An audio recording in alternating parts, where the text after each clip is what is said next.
Hello दोस्तों, हमारी आज की मूवी का नाम है द लिटिल मरमेड। कहानी की शुरुआत में हम एक समुद्री जहाज को देखते हैं जिसमें बहुत से लोग हैं और वो यहाँ समुद्र से बेशकीमती चीजों को इकट्ठा करने के लिए आए हैं। वहीं इस जहाज में हम एक प्रिंस को भी देखते हैं जिसका नाम एरिक है। एरिक को समुद्री यात्रा का बहुत शौक है, इसीलिए वो अपने साथियों के साथ आते रहता है। और आज मून फेस्टिवल है।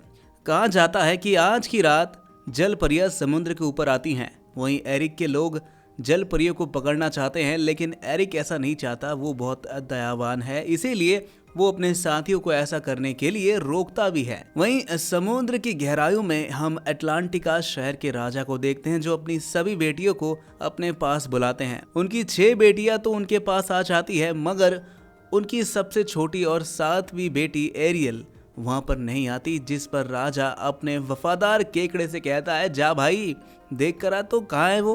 केकड़ा एरियल का पता लगाने के लिए फौरन निकल जाता है। वहीं हम एरियल को देखते हैं और हमें पता चलता है कि एरियल को इंसानों की चीजों से बहुत लगाव है। वो अक्सर समुद्र में गिरी इंसानों की चीजों को ढूंढती रहती है। तभी एरियल को एक दूरबीन मिलती है जिसकी मदद से उसे एक डूबा हुआ जहाज दिखाई देता है। एरियल उस जहाज के अंदर जाना चाहती थी, लेकिन उसकी फिश उसे वहां जाने से मना करती है। लेकिन एरियल उसकी बात को माने बिना उस डूबे हुए जहाज के अंदर चली जाती है, जहां उसे इंसानों की बहुत सारी चीजें मिलती हैं। वो वहां से फॉग उठा लेती है, पर तभी एक शार्क उस पर हमला कर देती है, लेकिन एरियल उसे चकमा देकर वहां से निकल जाती है। जिसके बाद वो अपने वर्ड फ्रेंड के पास जाती है और उससे उस फॉग के बारे में पूछती है कि इसे किस चीज़ के लिए इस्तेमाल किया जाता है। हालांकि उस बर्ड को भी नहीं पता कि ये है क्या और इससे करते क्या हैं, इसलिए वो एरियल से झूठ कह देता है कि इससे बाल बनाए जाते हैं।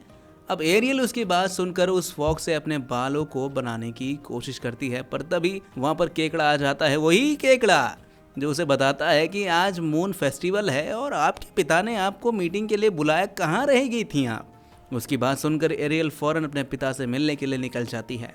वहीं समुद्र में हम एक विच को देखते हैं जिसकी नजर हमेशा एरियल पर थी। वो अक्सर एरियल पर नजर रखती थी। इधर एरियल अपने पिता के पास पहुंच जाती हैं, जहां उसके पिता उसे समझाते हैं कि उसे इंसानों से दूरी बनानी चाहिए क्योंकि वो अच्छे नहीं हैं। असल में एरियल की माँ के मौत के जिम्मेदार जो है वो इंसान ही थे, इसलिए किंग उनसे नफरत करते थे। पर एरियल उनसे कहती है कि इंसान बुरे नहीं होते, वो अच्छे हैं, हमें उन पर भरोसा करना चाहिए। लेकिन किंग उसकी बातों को नजरअंदाज कर देता है और उसे इंसान और उनसे जुड़ी चीजों से दूर रहने को बोलता है। एरियल उनकी बात सुनकर गुस्से में वहां से चली जाती है। किंग जानते थे कि एरियल उनकी बातों को नहीं मानेगी, इसीलिए वो अपने केकड़े को एरियल के पीछे उसका ध्यान रखने के लिए भेज देते हैं। इधर एरियल नाराज होकर अपने कमरे में आ जाती है जहां उसने इंसानों की कई चीज़ों को इकट्ठा करके रखा था, और तभी उसे समुद्र के ऊपर एक रोशनी दिखाई देती है।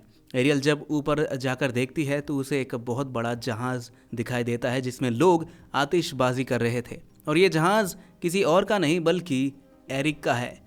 हालांकि वो एक प्रिंस है, लेकिन वो अपने जहाज के साथियों के साथ आम इंसानों की तरह रहता है। वहीं यहाँ पर एरिक का एक गार्जियन भी था जिसे एरिक की मॉम ने भेजा था। वो एरिक को समझाता है कि आपको आम इंसानों के बीच नहीं रहना चाहिए, आप एक प्रिंस हैं। लेकिन एरिक को इन सब से कोई परवाह नहीं थी। वो गार्जियन से कहता है कि मैं ये सब नहीं मानता, मैं इंसानियत को मानता हूँ और हम सबको एक साथ मिलकर रहना चाहिए। एरियल छुपकर उनकी बातें सुन लेती है और उसे प्रिंस की बात बहुत अच्छी लगती है। और तभी समुद्र में एक बहुत बड़ा तूफान आता है। ये तूफान इतना बड़ा था कि जहाज को डुबा सकता था, इसलिए सभी लोग छोटी छोटी कश्तियों में बैठकर वहां से निकलने लगते हैं। एरिक भी जहाज से कूदने ही वाला होता है, लेकिन तभी उसकी नज़र अपने डॉग पर जाती है जो शिप में फंसा था। एरिक उसे बचाने के लिए जाता है, पर तभी उसके जहाज के 2 टुकड़े हो जाते हैं और एरिक समुद्र में गिर जाता है। एरिक पानी में डूबने लगता है, लेकिन एरियल उसकी जान बचाकर उसे किनारे ले आती है। एरियल ने पहली बार किसी इंसान को इतने पास से देखा था और उसे टच किया, लेकिन वो उस वक्त बेहोश था ऑब्वियसली। एरियल गाना गाकर उसे होश में लाने की कोशिश करती है, लेकिन वो होश में नहीं आता। यहाँ पर केकड़ा और उसकी बर्ड फ्रेंड दोनों ये सब देख रहे होते हैं। वो दोनों आपस में बात करते हैं कि वो किंग को नहीं बताएंगे कि एरियल ने किसी इंसान की जो है जान बचाई है। अब एरिक को ढूंढते ढूंढते उसके सिपाही वहाँ पर आ जाते हैं जो एरिक को लेकर वहाँ से जाने लगते हैं। वहीं एरिक को पता होता है कि उसकी जान किसी लड़की ने बचाई है। इधर एरियल सिपाहियों को देखकर पानी में छुप जाती है और ये सब वो बिच देख रही होती हैं जिसने एरियल पर नजर रखी हुई थी। असल में उसका कोई मकसद है जिसे वो पूरा करना चाहती है। वहीं दूसरी तरफ एरियल जब से एरिक से मिली थी तब से खोई हुई सी रहने लगी थी। अब कुछ दिन बीत जाते हैं और एरिक पूरी तरह ठीक हो जाता है और वो अपनी मॉम के पास जाता है जो एक क्वीन थी। एरिक अपने मॉम से पूछता है कि क्या आपको वो लड़की मिली जिसने मेरी जान बचाई थी। उसकी मॉम बोलती है नहीं बेटा, अभी तक तो कुछ मिला नहीं हमें, लेकिन चिंता मत करो, ढूंढ लेंगे। असल में एरिक उस लड़की को देखना चाहता था क्योंकि उसे पूरा यकीन था कि उसकी जान किसी आम लड़की ने नहीं बल्कि एक मरमेड ने बचाई है, इसलिए वो उसे ढूंढने के लिए हर रोज समुद्र में जाता है। इधर एरियल की सिस्टर एरिक के जहाज को वहां से हटा रही होती है। एरियल अपनी सिस्टर से बात नहीं करती क्योंकि इन सब की सोच एरियल से अलग है। वहीं एरियल के पिता यानी किंग को एरियल पर शक हो जाता है कि वो किसी इंसान से मिलने गई है। किंग ये बात केकड़े से पूछता है, जहाँ केकड़ा उन्हें सब कुछ सच उगल देता है कि किस तरह एरियल ने एक इंसान की जान बचाई थी। किंग ये बात सुनकर बहुत ही गुस्से में आ जाते हैं और वो वहां पर एरियल के पास रखी हुई सारी इंसानों की चीजों को नष्ट कर देते हैं, जिसे देखकर एरियल को बहुत दुख होता है। वो बहुत उदास हो जाती है और तभी उसके सामने शीशे में वही बीच आ जाती है जिसने उस पर नजर रखी हुई थी। वो एरियल को बताती है कि मैं तुम्हारी आंटी हूँ, मुझे सब समुद्र की जादूगरनी के नाम से जानते हैं, मगर बेटी मुझे पता है कि तुम्हें चाहिए क्या। अगर तुम वो सब चाहती हो तो तुम्हें मुझसे मिलने आना होगा। एरियल उस बिच की बात को मान लेती है और वो उससे मिलने के लिए चली भी जाती है, जहाँ बिच उससे कहती है कि मैं जानती हूँ कि तुम्हें एक इंसान से प्यार हो चुका है और तुम इंसानों की दुनिया में जाना भी चाहती हो। इसमें मैं तुम्हारी मदद कर सकती हूँ बेटा, मैं तुम्हें इंसानों की तरह पैर दूंगी, लेकिन इसके बदले तुम्हें अपनी आवाज़ मुझे देनी होगी और 3 दिन के अंदर तुम्हें अपने प्यार का इजहार करना होगा और तुम्हें बताना होगा उसे कि तुम उससे प्यार करती हो, नहीं तो वापस आने के बाद तुम्हें हमेशा के लिए मेरा गुलाम बनकर रहना होगा। एरियल उसकी शर्त सुनकर डर जाती है और वहां से जाने लगती है, लेकिन तभी वो बिच एरियल से कहती है कि अगर तुम यहाँ से चली गई तो हमेशा अपने पिता के साथ ही रहोगी और कभी भी अपने प्यार से नहीं मिल पाओगी। ये सब बात सुनकर एरियल बिच के पास वापस आती है और उसकी हर बात मानने के लिए तैयार हो जाती है। बिच अपने जादू से उसकी आवाज को एक लॉकेट में कैद करके गले में पहन लेती है और अपने जादू से वो एरियल के पैरों को इंसानों की तरह बना देती है, जिसके बाद एरियल को पानी में सांस लेने में जो है दिक्कत होने लगती है क्योंकि वो अब इंसानों की तरह बन चुकी थी। इसलिए जब वो पानी के ऊपर आती है तो वो एक मछुआरे के जाल में भी फंस जाती है। मछुआरा उसे देखकर हैरान रह जाता है और उससे बोलता है कि चिंता मत करो, मैं तुम्हें अपनी क्वीन के पास ले जाऊंगा, वो तुम्हारा बहुत अच्छे से ध्यान रखेंगी। जिसके बाद वो मछुआरा एरियल को लेकर महल आ जाता है जहाँ उसकी बहुत खातिरदारी भी होती है और ये महल किसी और का नहीं बल्कि एरिक का था। और जब एरिक को ये बात पता चलती है कि मछुआरे के जाल में जो है एक लड़की फंसी है तो वो एरियल से मिलने आ जाता है। एरियल प्रिंस को देखकर बहुत ही खुश होती है, साथ ही वो प्रिंस को बताना चाहती थी कि उनकी जान उसी ने ही बचाई थी, लेकिन अब वो बोल नहीं सकती क्योंकि उसने बिच के साथ अपनी आवाज का भी सौदा कर दिया था। वहीं अब एरियल महल में इधर उधर घूमने लगती है। घूमते घूमते वो एक कमरे में चली जाती है जहाँ एरिक ने अपने कीमती सामान को रखा था जो उसने समुद्र से इकट्ठा किया था। एरियल उनके सामान को देखने लगती है पर तभी वहाँ पर एरिक आ जाता है। एरिक प्रिंस के सामने एक पत्थर को तोड़ देती है जिसमें से हीरा निकलता है, लेकिन इस बारे में एरिक को कुछ भी नहीं पता होता। अब धीरे धीरे दोनों में दोस्ती हो जाती है।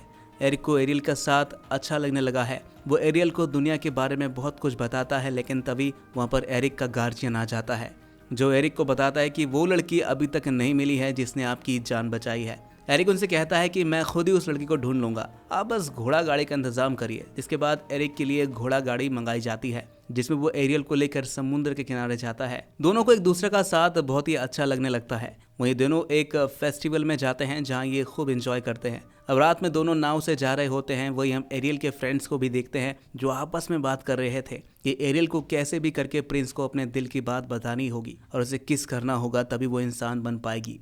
लेकिन वो बिच ऐसा नहीं चाहती थी, वो एरियल को अपने गुलाम बनाना चाहती थी, इसलिए वो अपने जादू से उनकी नाव को पलट देती है। लेकिन दोनों की जान बच जाती है और वो एक बार फिर अपने महल आ जाते हैं। यहाँ गार्जियन एरिक को खुद देखकर बोलता है कि आपको अपनी मंजिल मिल चुकी है, आप एरियल के साथ बहुत ही खुश रहते हैं।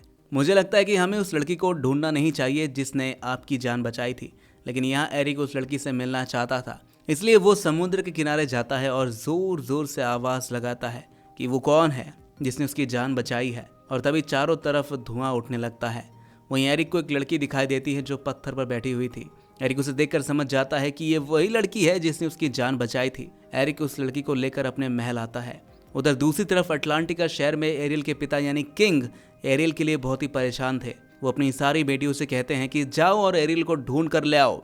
इधर अगली सुबह एरियल के दोस्त उसे नींद से जगाते हैं और उसे कहते हैं कि तुम्हें आज बहुत काम करना होगा, तुम्हें कैसे भी करके प्रिंस को अपने दिल की बात बतानी होगी, नहीं तो वो बिच हमेशा के लिए तुम्हें अपना गुलाम बना लेगी। एरियल फौरन उनकी बात सुनकर एरिक से मिलने जाती है, पर एरिक किसी और लड़की के साथ होता है, जहां वो अपनी मॉम को बताता है कि यही वो लड़की है जिसने मेरी जान बचाई थी, मैं इससे प्यार करता हूँ और इससे शादी करना चाहता हूँ। एरियल छुपकर ये सारी बातें सुन लेती है और उसे काफी दुख होता है।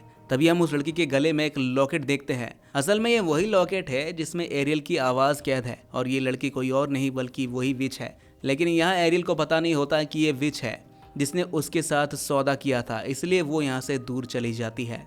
इधर एरियल के बर्ड फ्रेंड को उस बिच के बारे में सब पता चल जाता है और वो फौरन एरियल के पास जाता है और उसे बताता है कि वो लड़की कोई और नहीं बल्कि बिच है।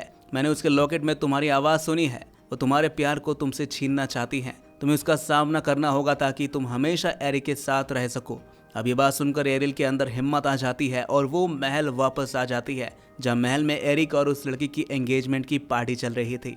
वहीं एरिक की माँ एरिक से पूछती है कि क्या तुम सच में इस लड़की से प्यार करते हो, क्योंकि मैंने तुम्हें एरियल के साथ काफी खुश देखा था। एरिक कहता है कि मुझे नहीं पता, और तभी एरियल का बर्ड फ्रेंड उस बिच पर हमला कर देता है और वहां पर एरियल भी आ जाती है। वो बिच के गले से लॉकेट निकालकर जमीन पर फेंक देती है, जिससे वो लॉकेट टूट जाता है और एरियल की आवाज उसे वापस मिल जाती है। एरियल एरिक को बताती है कि मैं ही वो लड़की हूँ जिसने तुम्हारी जान बचाई थी। अब ये सुनकर एरिक बहुत ही खुश होता है, लेकिन तभी वो बिच अपने असली रूप में आ जाती है और वो अपने टेंटिकल से सब पर हमला करने लगती है। वहीं एरियल भी अपने मरमेड रूप में आ जाती है, क्योंकि वो बिच का जादू खत्म हो चुका था। बिच एरियल को लेकर पानी में कूद जाती हैं, जहाँ पर एरियल के पिता आ जाते हैं। बिच उन्हें बताती है कि तुम्हारी बेटी की मुझसे डील हुई थी और ये ऐसी डील थी जो चाह कर भी तुम तोड़ नहीं सकते।